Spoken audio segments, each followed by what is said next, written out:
साथियों नमस्कार। साथियों आज हम एक बहुत ही विशिष्ट प्रयोग के बारे में बात करने वाले हैं। हम जो बता रहे हैं ये चीज़ दूसरे लोग लाखों रुपए में भी नहीं बताएंगे, क्यों ये जो नुस्खे हैं हमारे बहुत पुराने पीढ़ी से चलते आ रहे हैं और आज हम आपके साथ शेयर कर रहे हैं, क्योंकि यह हमारे साथ कहीं विलुप्त नहीं हो। इसलिए हम आपको कुछ दिखाना चाह रहे हैं, कुछ बताना चाह रहे हैं। आज पारद से रसायन निर्माण कैसे किया जाता है उसके बारे में बात करेंगे। देखो साथियों, ये पारा है, इसको देखो, बिल्कुल ये शुद्ध किया हुआ पारा है। शुद्ध किया हुआ पारा है, इसे मरकरी कहते हैं। मरकरी ये शुद्ध किया हुआ पारा है और बहुत ही चमकीली धातु और चंचल धातु होती है ये। इस पारे को हम क्या करेंगे, इस पारे को एक बार हम यहाँ रखते हैं और फिर एक सिरिंज लेते हैं और सिरिंज की आगे से कैप उतार के ये सारा पारा इसमें भरते हैं। साथियों ये पारा की जो क्वांटिटी है ये 10 ग्राम है। अभी इसमें 5 ग्राम पारा है और अभी जो सारा पारा है इसके अंदर डालेंगे। ये रहा। अब ये पारा हम सिरंज के अंदर डालने वाले हैं।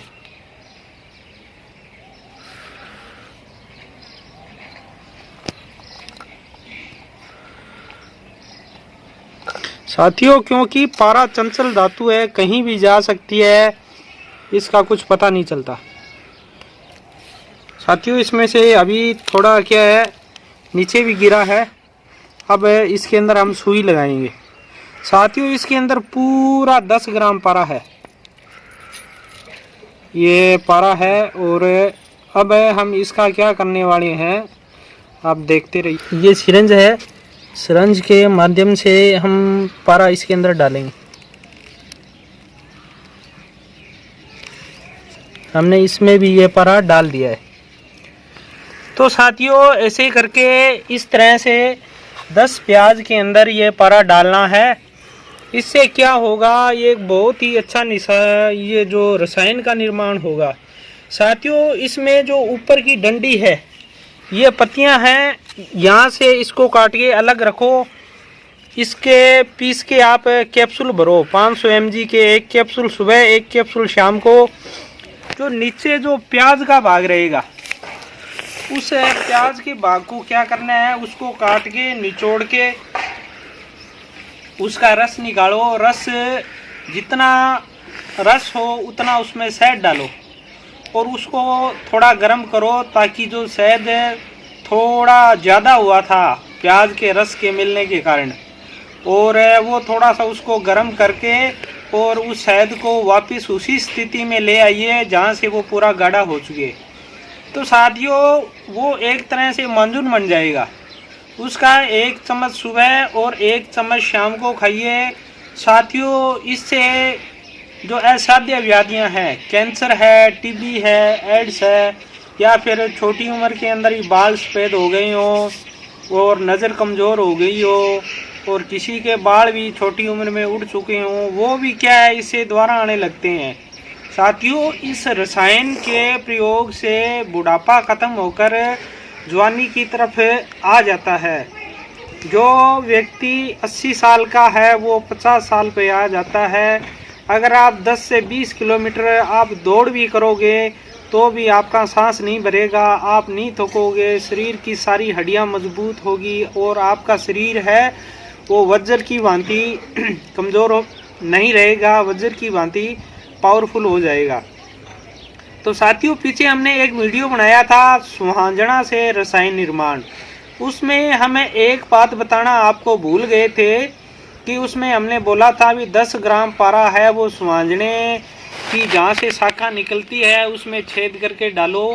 और वो 10 ग्राम पारा बिल्कुल छोटी टहनी हो उसमें डालना है, बड़ी मोटी टहनी हो उसमें 1 पाव पारा यानी कि 250 ग्राम पारा डालो। जब उसके फूल आए तब उसके फूल काले रंग के आएंगे, उसको तोड़ के फूल के आप कैप्सूल भरो और बाकी जो पत्ते हैं, छाल है, उनका मंजन बनाओ।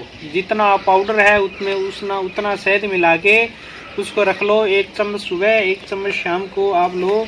साथियों, यह बहुत ही बढ़िया और विशिष्ट प्रयोग है।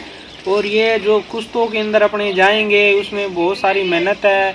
सही बने नहीं बने वो बहुत ही ज़्यादा रिस्की काम है। पर अपने इन वनस्पतियों के अंदर आप पारा भर के, और जब ये पक जाए पूरा, तो जिन जिन में आपने पारा भरा है उसका ध्यान रखो। उसको काट के फिर बाद में प्रयोग लेना। रसायन नहीं, ये महारसायन है। और शरीर की एक भी व्याधि नहीं रहेगी, सब खत्म होगी। चाहे वो कैंसर हो, एड्स हो, भयंकर से भयंकर व्याधि हो जैसे थैलीसीमिया हो, और इस तरह की जो बीमारियां हैं वो बिल्कुल ख़त्म हो जाएगी। तो साथियों, सुहांजने में मैंने जो प्रयोग बताया था उसमें आपको अशुद्ध पारा भरना है। उसमें शुद्ध करने की ज़रूरत नहीं है। क्यों? 1 साल बाद में जब फूल आएंगे तो उसमें पारा है वो अपने आप शुद्ध हो जाएगा। पर प्याज की जो खेती होती है उसमें ज़्यादा से ज़्यादा 2 महीने 3 महीने की खेती होती है। तो इसमें क्या है, पारा शुद्ध करके ही अंदर डालना है। तो साथियों, इसी आशा के साथ मैं वैद्य संदीप धन्यवाद आपसे आज्ञा चाहूँगा।